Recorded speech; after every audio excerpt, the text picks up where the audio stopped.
Right, we're coming to the urgent question. I'm going to run this short, and the water company is about those who are affected and not in other parts of the United Kingdom. So just for clarification, it's a tight UQ. Anthony Mangnall. Thank you, Mr. Speaker. To ask the Secretary of State for Environment, Food and Rural Affairs to make a statement on South West Water and Brixham's contamination. Thank you, Mr. Speaker. On Monday the 13th of May, South West Water was notified by the UK Health Security Agency of a cryptosporidium cases in the Brixham area. South West Water undertook monitoring Monday evening into Tuesday, with the results Wednesday morning identifying crypto in the Hillhead distribution area. A boiled notice was issued for customers on Wednesday the 15th of May to cover the Hillhead area and also the Alston area, and I know this has caused considerable concern and disruption to the local community. Today, UCSA have identified at least 46 confirmed cases of cryptosporidium, but given symptoms may take up to 10 days to emerge, obviously that may continue to rise. 2 people have been hospitalised. 2 bottled water stations were initially opened on the Thursday the 16th, and in my call with the Chief Exec on Friday, I requested a third be opened and the hours extended, both of which then happened, effective from Saturday. I also raised concerns with including those shared with me by the member for Totnes and the member for Torbay in terms of compensation, which was inadequate. That was raised to £115 for residents in the Alston supply area. It's now gone to £215 for those continuing to be affected in the Alston area. And in terms of businesses, a helpline has been established, and I requested that work with local MPs to streamline the process. In addition, the Minister for Agriculture visited the community on Friday. To date, whilst 16,000 properties were initially subject to the boil notice, 85% of those, so 32,000 of the residents, 14,500 properties, who received their water from the Alston Reservoir have now had that boil notice lifted.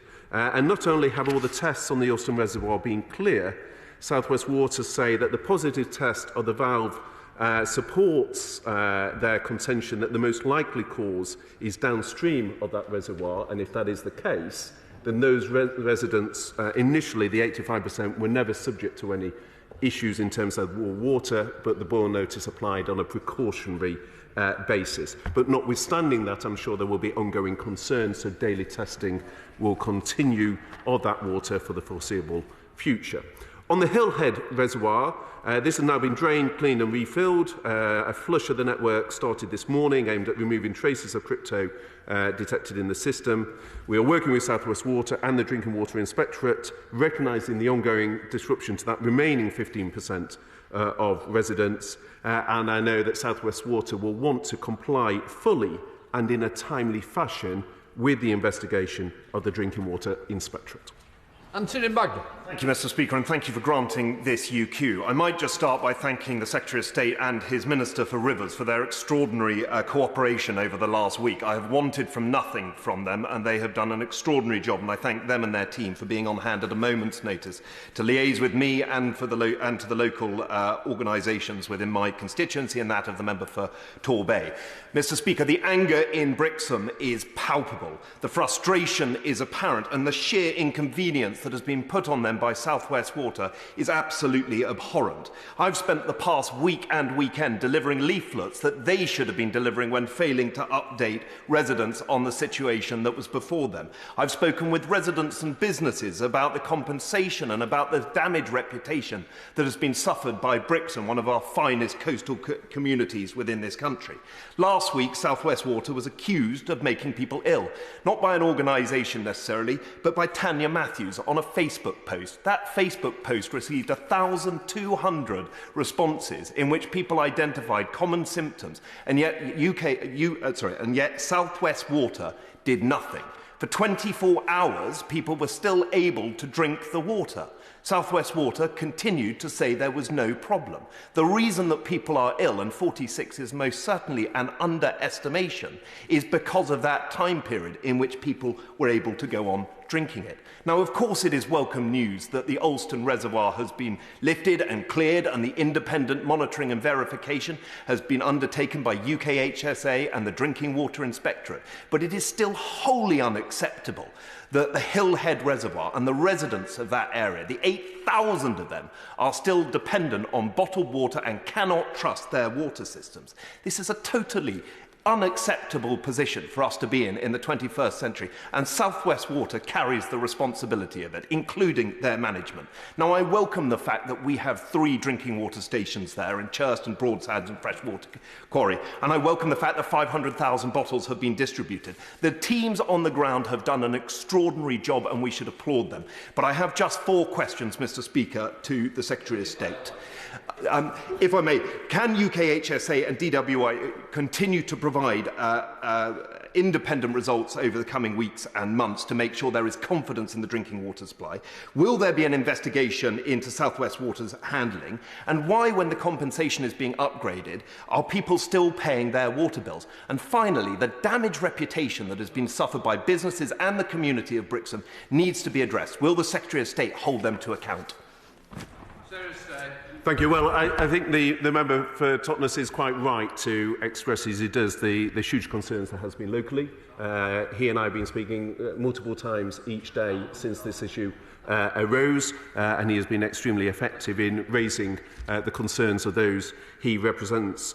Just turning to his concerns on comms, I think there is a recognition both at the start, the initial comms, the mishap on some of the leaflets, the comms around compensation, are all areas where South West Water, I know, has sought to take the feedback from the honourable gentleman and address those in terms of their comms moving forward. He's right on the urgency in terms of the remaining 15% of the population from the Hillhead Reservoir, how we address that, and that is certainly uppermost in my conversations with the relevant stakeholders. In terms of investigation, issues around drinking water are taken with the absolute utmost seriousness within government, and that is why I can assure him that these issues will be looked at extremely closely. I spoke with the Chief Exec of the Drinking Inspectorate at the weekend. I just came off a meeting with one of their senior leaders ahead of this UQ, and I can assure that there will be a thorough investigation, as there always is, of these issues, and I would ensure all parties, urge all parties, including South West Water, to cooperate fully and in a timely fashion with that investigation. We come over to Shadow Minister Emma Harding. Yeah. Thank you, Mr. Speaker. And another day and another example of the depths of failure that this government have taken us. I cannot believe that I am about to say this, but after 14 long years of Conservative rule, in 21st century Britain, our water is no longer safe to drink. The government will, of course, be flailing around, desperate to clasp on to somebody else to blame. But this crisis is theirs. It's this government that must show some leadership and take responsibility for it. They were the ones who weakened regulation, leaving our Victoria-era sewage system starved of investment. They turned a blind eye and left water companies to illegally pump a tidal wave of raw sewage into our rivers, lakes and seas. Mr. Speaker, only last month, the Labour Party warned that our nation's health is at risk because hospital admissions for waterborne diseases have skyrocketed by 2/3 since 2020. Is this an example of their plan working? Is this what they think success looks like? And now this, the icing on the cake of failure. A parasite outbreak in Brixham with South West Water. 16,000 homes and businesses have been advised to boil water before drinking it. Over 46 cases of cryptosporiosis have been reported. More than 100 people reported symptoms, and Mr. Speaker, a 13-year-old boy has been admitted to hospital. This is appalling. Enough is enough. So today we are calling on the government to urgently adopt Labour's plan to put the water companies under special measures to clean up their water. As a matter of utmost urgency, the government must strengthen regulation so law-breaking bosses face criminal charges, and go further to give the regulator new powers to block the payment of bonuses until water bosses have cleaned up their filth. With Labour, the polluter, not the public, will pay. So I have one question for the Secretary of State. Contaminated water hospitalising children, record levels of toxic filth in our water systems. How much worse does it have to get before the government adopt Labour's plan to put the water industry under special measures? Well, the bench opposite likes to claim that it wants to be taken seriously as a potential party of government. And yet, once again, we see shadow ministers preempting the investigation, trying to shift it to the issue of raw sewage when the investigations to date, and obviously it is for the Inspectorate, the Drinking Water Inspectorate, to fully investigate this, and the water company, but the initial information shared with me suggests a concern around farm contamination, not raw sewage. But of course, we need to wait for that investigation. What we see from the party opposite is just jumping to a conclusion that fits a narrative, or not actually being interested in what the facts suggest. If she had actually listened to the statement I made, as opposed to preempting it with a question that she didn't change, she would have heard that 85% of those that were subject to the Boyle notice were actually upstream of this incident, and therefore, on the information I currently have, were not actually subject to any issue in terms of their water. But quite rightly, because of the seriousness that we take these issues, a precautionary notice was issued for those residents, but on the evidence as presented so far, it would suggest that there was no issue for those residents because the contamination happened downstream. As to the wider sort of point scoring and political narrative, and again, you know, I do think in this House usually there is a distinction between issues of seriousness like this and the usual party sort of knockabout, and I do think this is something that is of a seriousness that what the community want to hear is how we're reassuring them that all the investigations have been done, how we're getting the compensation right, how we're getting the remaining 15% on stream, all of which, incidentally, the Honourable Lady didn't even ask about, didn't even seem interested in, between that and just the natural knockabout that she was trying to do. But let me divert to that as she wanted to go there. We have a fourfold increase, Mr. Speaker, in the number of investigators, so the water companies cannot mark their homework. In this instance, we had the Drinking Inspectorate conducting a full investigation. Phase 1 has been completed. They're now on Phase 2. I can see you signalling. I've got quite a list, Mr. Speaker, but as you're signalling to me, I will close with the fact we have the largest criminal investigation currently on. That was launched by the EA and Ofwat, and that is ongoing. Street. Mr. Speaker, can I first of all commend my honourable friend and neighbour, the member for Totnes, for the very effective action that he's taken over the last few days on this issue.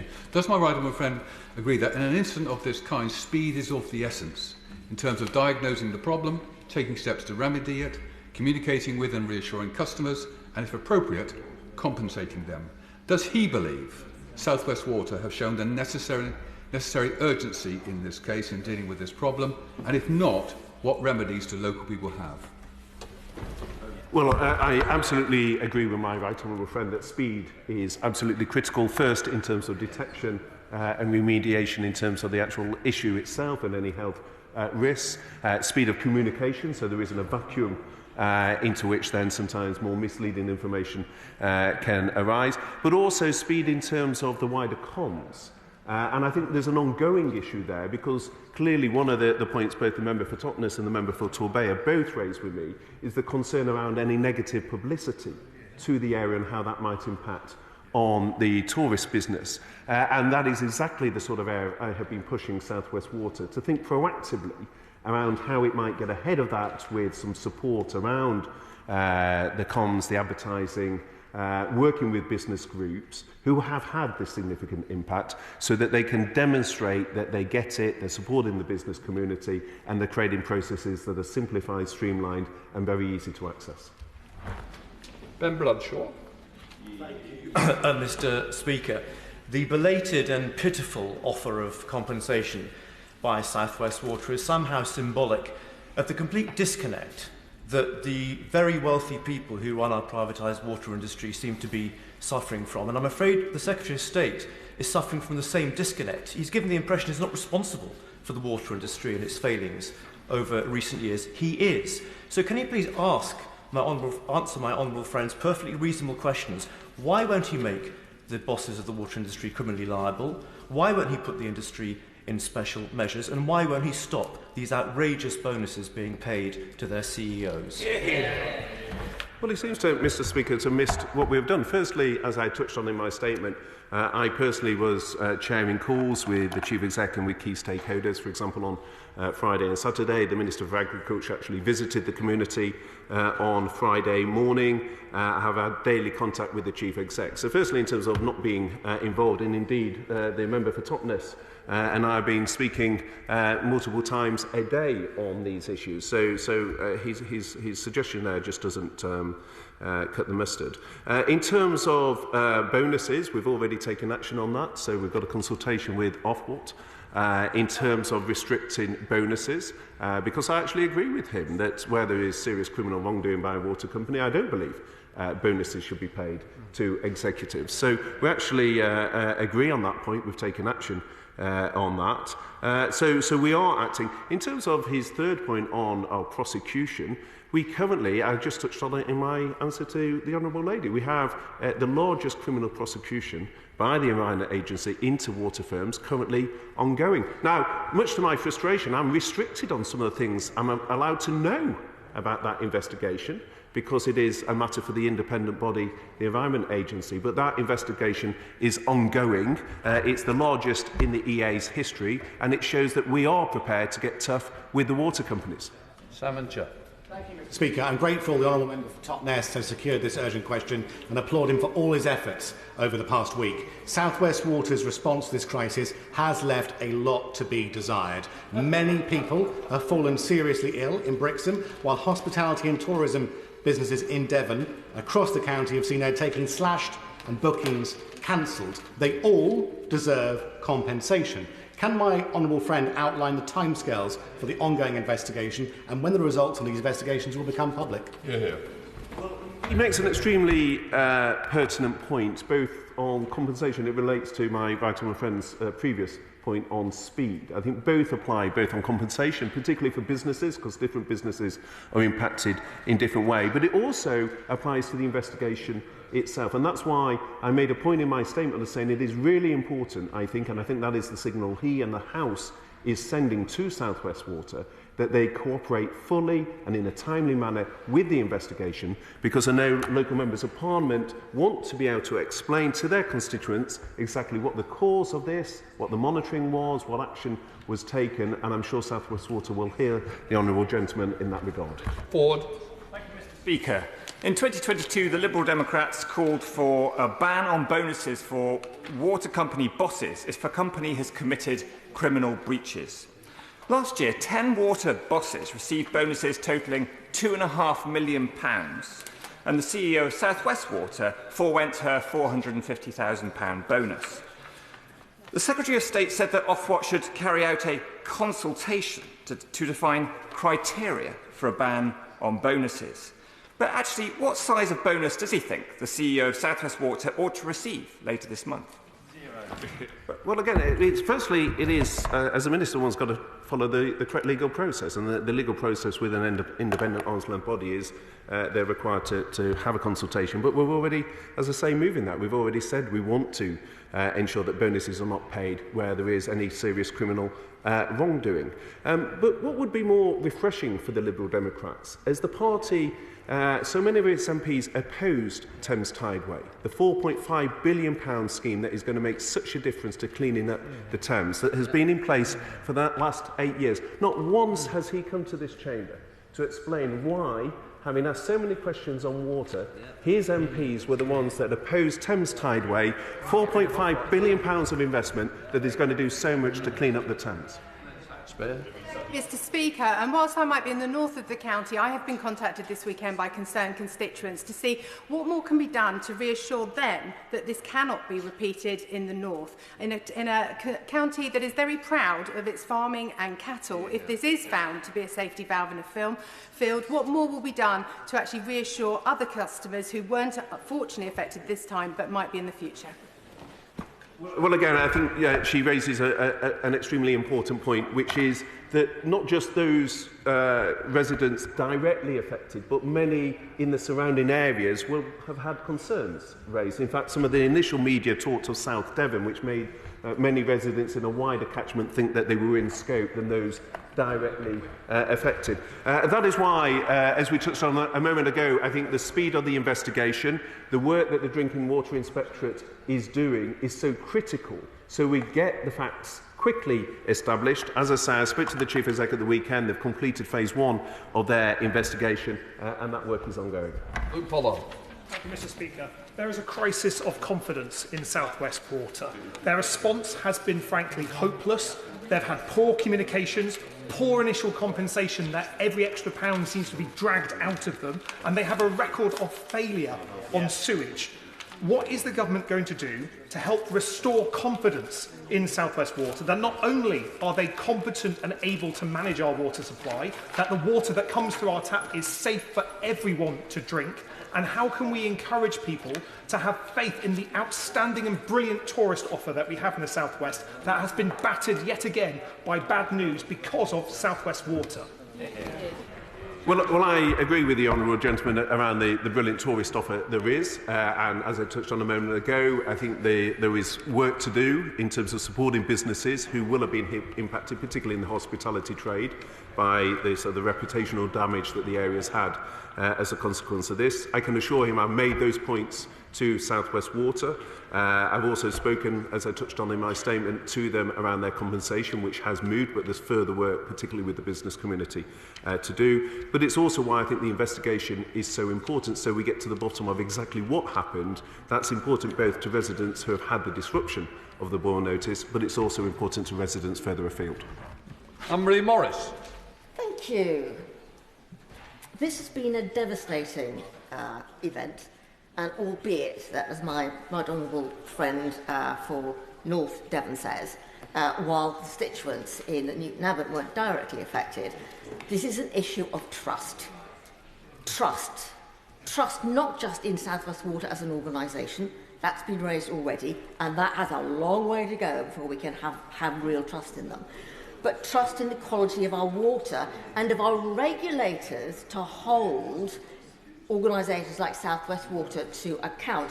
What do Ofwat, what do the Drinking Water Inspectorate do to challenge the water plans which these water companies put out to really test what are the things that could go wrong, what risk analysis and assessment is there, what contingency plans are put in place, because trust can be rebuilt not just through the inquiry, but being absolutely sure the regulators in all their guises absolutely do have in place the appropriate testing to make sure this sort of thing cannot happen again.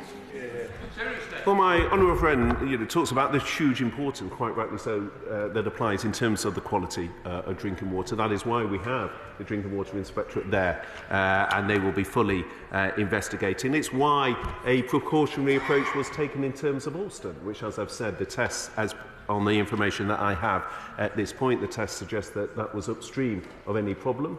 But a precautionary approach was taken that indicates just how seriously these issues. But it's important we get to the bottom of exactly what has happened, what has caused this incident, and I know that the DWI is working very actively to do that. Final question, Lloyd Russell-Moyle. In 2022, the Drinking Water Inspectorate found South West Water guilty, saying the company does not follow best practice to avoid and shorten events where customers report problems about the taste and quality of their drinking water, and they were fined £250,000. They were found guilty the year after for a 6-year period of illegal discharges of sewage, and the CEO awarded themselves £2 million almost in bonuses and £112 million in dividends. Is it not time that all bonuses, all dividends are suspended, all bill rises are suspended until our water companies sort themselves out? And if they don't, they need special administration. Can I just remind members, when they're asking a question and speaking, you're actually meant to look at the chair, not somebody down at the bottom of the chair, because we might be that we can't see what's being said. Secretary. In the end, his good work was only allowed by the church. I'd think that way first. Come on, Secretary of State. Mr. Speaker, I will take that steer and direct my remarks your way. Firstly, I think there is agreement on bonuses that where there is criminal wrongdoing, then they shouldn't be paid. On dividends, there is a debate with Treasury colleagues in terms of the balance between attracting investment into the sector and what further measures. I've also touched on the criminal prosecution, the largest ever, that is currently underway with the Environment Agency. But it's important we don't preempt the investigation. We need to get to the bottom of exactly what has happened and who is at fault, where there is fault. And I'm sure as part of that, he and members of the House will look at what monitoring was in place, what different parties did, and ensure that any lessons from previous incidents were sufficiently learnt. But these are issues that quite rightly should be explored through the investigation, and that is what the DWI are doing. Right, that completes the urgent question.